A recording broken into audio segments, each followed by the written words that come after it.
Bonjour, je suis Xavier Marquis, directeur créatif sur le projet Rainbow Six Siege. Nous allons répondre à vos questions et c'est un vrai plaisir. And I'm Andrew Witz, game designer of Rainbow Six Siege. We'll be answering all of your questions that you've been asking us.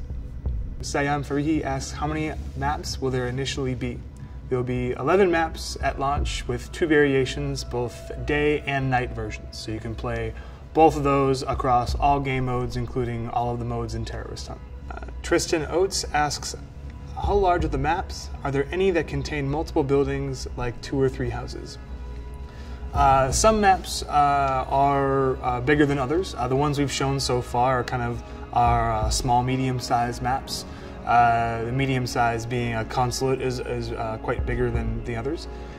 We do have what we call in our own terms a large map for close quarters combat. So keep in mind we are close quarters. That will be unveiled soon. It actually is 2 buildings connected by a insulated bridge. So you can go across both buildings and it's connected by one bridge. Which is pretty cool because you can, as an attacker, kind of don't know where the objective is in building 1 or building 2. So yes, we will have that, and there's one map I can think of that has that as well. Terry Joseph asks, will Australia have local servers, and if so, what platforms will have them? Well, Terry, all of our the Rainbow Six Siege, we have dedicated servers across all platforms. So no matter what platform you're on playing Rainbow Six, you'll be playing on dedicated servers. And yes, Australia will have dedicated local servers, so keep an eye out for where your nearest server is, and we'll be providing that information to you as we get closer to launch. Question de Nick Perkins. One thing I never see in a game of destruction, and I'm wanting to know, how will the destruction in the game go with the gameplay? La destruction, pour nous, c'est l'outil que l'on donne aux forces d'assaut. À partir du moment où on dit aux forces de défense, vous pouvez renforcer, vous pouvez transformer votre lieu pour construire un véritable château. Cette fois-ci, pour les forces d'assaut, ça prend son sens d'aller commencer à détruire, chercher une brèche, voire même la créer cette brèche. Et on voulait que la créativité puisse être au cœur de l'expérience de jeu. Donc pour nous, il nous fallait une destruction procédurale. Donc là-dessus, c'est pas du fake, c'est-à-dire qu'à partir du moment où vous êtes une force d'assaut, il va falloir étudier le lieu pour trouver le meilleur endroit où vous pouvez vous infiltrer, soit en passant directement par une entrée naturelle qui aura été laissée à l'abandon, non fortifiée, soit directement en allant détruire. Et puis la destruction, c'est plus que ça. Parce qu'en fait, très vite, quand on l'a lâché, nous, on avait un principe qui était la destruction, on va l'offrir aux joueurs et puis ils vont commencer à créer des passages. D'un seul coup, les joueurs ont fait autrement. Ils sont arrivés, petit trou juste dans le mur, et on commence à regarder, à observer. D'un seul coup, la destruction devient un outil d'observation, devient une meurtrière de visée. Et puis après, on a vu très vite, mais en moins de 10 minutes, les premiers gameplays émergents, ça n'a pas raté. Premier trou de fait, hop, je pitch une grenade derrière, etc. Et on s'est rendu compte que c'était possibilité de créer des pièges de partout en fait. Et là, le procédural vous permet de créer un piège au ras du sol, au plafond, etc. Vous pouvez faire ce que vous voulez avec cette destruction. So Peter Todorovic asks, what will be included in the beta, and will any progress unlocks carry over to the game's release? Well, in the beta there will be progression. You can progress in the game and unlock operators and weapons. However, it will be reset on launch. So we want everybody to start on the same playing field when we launch the game. So when day 1, when we officially launch the game, October 13th, everyone will be on the same page, and then you'll level up from there. As far as the beta is concerned, we want to pretty much stress test all of our networking capabilities so that we have the best launch possible in October. Gary Gold asks, will the beta be available to all on the same date?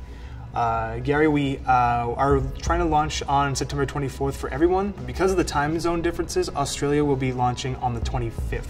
So the 25th in Australia and 24th in Australia, anybody in that time zone, the 24th for everybody else. Trinity Olsen asks, I pre-ordered my game in Australia from EB Games. How do I get the beta code? Well, Trinity, if you bought it in EB Games in store, you should have received a flyer from the cashier that you pre-ordered from.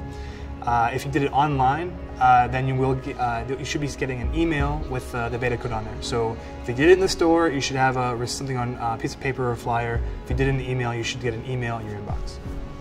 Chris Johnson asks, how will the server system work? Will there be dedicated servers hosted by ISPs, etc., similar to other games, or will it be player-hosted / peer-to-peer? If it's peer-to-peer, how will we determine who is the host?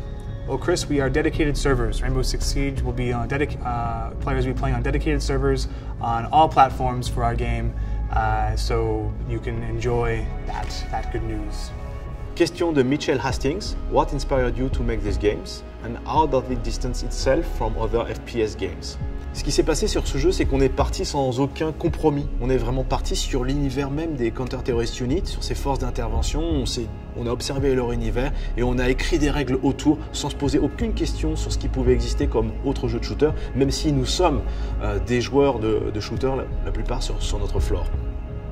Là-dessus, on a vraiment extrait le mot tension de tout ce qui se passe. Donc cette tension, on lui a monté des outils autour, on a dit bah tiens, pour avoir une tension, il faut déjà exprimer des choix que l'on engage directement dans le jeu, que l'on engage contre l'adversité, que l'on engage pour résister, pour être vivant le plus long terme, etc. dans cette expérience. Très très vite, on a commencé à rajouter des règles, on a commencé à rajouter le One Life qui permet justement de mettre le volume au maximum sur tous ces choix. J'ai fait ces choix-là et attention, je peux perdre ma vie, il va falloir que je fasse très attention et en même temps, je lutte contre mon adversaire pour le tuer dans cette tension. C'est ça qui nous a aujourd'hui drivé et c'est ça qui fait une grosse différence avec d'autres shooters.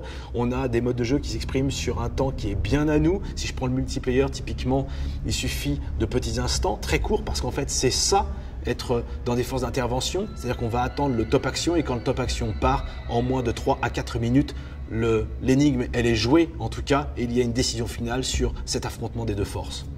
Rama Dolman asks, how is the AI working in Terror Hunt? How does it react to players' behavior? Without going into too much detail on how the AI works, we can tell you that the AI actually reacts to everything the player does, if it is, in earshot or just near the player. So if a player is shooting a gun that's not suppressed outside with a fully automatic weapon in the air, the AI will hear that and come find you because they want to take you out. Additionally, if you and your teammates are moving throughout the map and you're quiet, but you took out one guy with a headshot and the other guy you didn't and he ran away, he is now alerting others. So they react to you. So you pretty much do an action in the world, and if they hear you or if they notice you, they will react accordingly depending on what archetype they are and also what strategy they're going to enable. We have an AI strategy manager that kind of enacts AI strategies, kind of outwit you and take you out. So they'll be doing a few things to counteract whatever you're doing in the map. So that's a little bit condensed version of what the AI is totally doing in the game. Steve Milosevsky asks, can you give a description of what main weapons will be appearing in the game and also if the weapons will be subject to only one operator or be able to use through multiple operators? So there's some weapons like the Dragunov SVU, which is locked only to Glaz, our Spetsnaz attack operator, who is the sniper. So only that operator has that weapon. However, there are different pools of weapons that we have that are available to each CTU. So the attackers mainly are the masters of mid to long range combat with some breaching examples in there. So you have the attackers are masters of long range combat, so they have designated marksman rifles and assault rifles and some breaching shotguns. The defenders are the masters of the indoors, so for them it's all about weapons that take you down very quickly and in a visceral way. So they're about shotguns and they're about submachine guns and some compact assault rifles. There's over 30 weapons we've announced in the game so far. We have still have a few to announce later on. So right now we can say we have over 30, and there will be more. So again, we have weapons that one weapon is locked, but mostly you can use them across attack or defense and within each CTU. Aaron Cabe asks, will damage and accuracy reduce while moving? Similar to that in some other popular first-person games with terrorist and counter-terrorist forces. So to answer your question, Aaron, we have gun damage will actually not be penalized when you're moving. Gun damage is based on where you fire and at what distance you hit your target. We're going to maintain that like other first-person shooter games, is that damage drop over distance. So the further you are away from your target, the bullet is, 50 meters, it's going to be less damage than if you were right next to somebody and you shot. As far as accuracy, yes, we do reduce your accuracy while you are moving in hip fire. So when the gun is in your hip and you're running or moving moving very quickly, then there's an accuracy penalty in terms of the crosshair grows on screen. The slower you move, or if you don't move and you're crouched or you're prone, you get more accurate because you have more support on your body as you in those different stances. So yeah, no damage penalty when moving, but yes, we do have an accuracy penalty. Alec Young asks, will each side have weapons restricted to their side, or will all weapons be available for players regardless of team? Weapons are divided firstly based on side. So whether you're an attacker or defender, you have a different library of weapons available to you.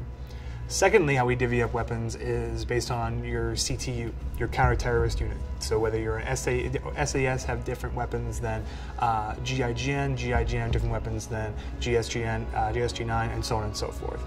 As far as the attacker versus defender, when you're an attacker, you're kind of the master of mid to long range combat, so assault rifles, designated marksman rifles. When you're a defender, you're the master of the indoor combat, the very, very, very close quarter, because as a defender, you've created this stronghold, and you're the master of your own domain. So we want to give you weapons that really, really sing in close, tight quarters in the environment that you created. So that's how we're divvying up the weapons right now. There are still some exceptions in there. We have some compact assault rifles on defending side, and we have some shotguns on attacking side. But this is the methodology of how we split up the weapons. Question de Drew Camilleri. Is the game aimed at competitive play / looking at the e-sport integration? Encore beaucoup de questions là-dessus, vraiment beaucoup. Nous, ça nous fait vraiment plaisir en tout cas. On vise très clairement la compétition, on vise très clairement une très grande exigence, que ce soit du gameplay jusqu'au network, jusqu'à tout ce qui entoure ce gameplay, serveur, etc., fiabilité sur le responsiveness au niveau clavier, pad, souris, etc. Tout ça, on le travaille vraiment très très fort pour être très compétitif. La Paris Sport, on verra, ça c'est vous qui nous le direz. En tout cas, nous, on est assez ravis de lire autant de questions et d'avis de vous, joueurs, dessus depuis l'alpha sur ce sujet-là. Pour nous, c'est un rêve qui se concrétise. Merci beaucoup. Question de Jono Cher. Why should we consider the game a must-have? Aujourd'hui, ce que je peux dire, c'est que ce jeu, il est extraterrestre. Ce qui va se produire sur cette fin d'année, en tout cas, c'est qu'il est le seul à avoir cette apparence et cette skin et tous ces détails particuliers, toutes ces règles, le fait qu'on soit dans de l'asymétrie complètement avouée, affirmée, avec deux corps vraiment à apprendre, l'attaque, la défense, tous ces opérateurs qui emportent avec eux leur propre matériel, le fait d'avoir un pic, des choix importants d'opérateurs à chaque fois que l'on joue, le fait que le joueur aussi va devoir maîtriser plusieurs opérateurs finalement pour être très confortable dans ce genre de jeu, le fait aussi qu'on expérimente le one life, c'est-à-dire une balle et vous pouvez sortir directement de l'expérience, le fait que toute cette rythmique de jeu soit à part, toutes ces règles soient hors normes, le fait que l'on puisse renforcer, défendre, détruire, jouer avec la destruction, créer des trous à certains endroits, faire des pièges un peu partout à travers le level design, toutes ces règles-là font que ce jeu aujourd'hui est un extraterrestre. Il est déjà un extraterrestre à Ubi, il sera un extraterrestre demain. Je vous invite à y jouer. Merci encore pour toutes vos questions, j'espère que nos réponses vous ont permis de mieux rentrer dans le monde de Rainbow Six Siege.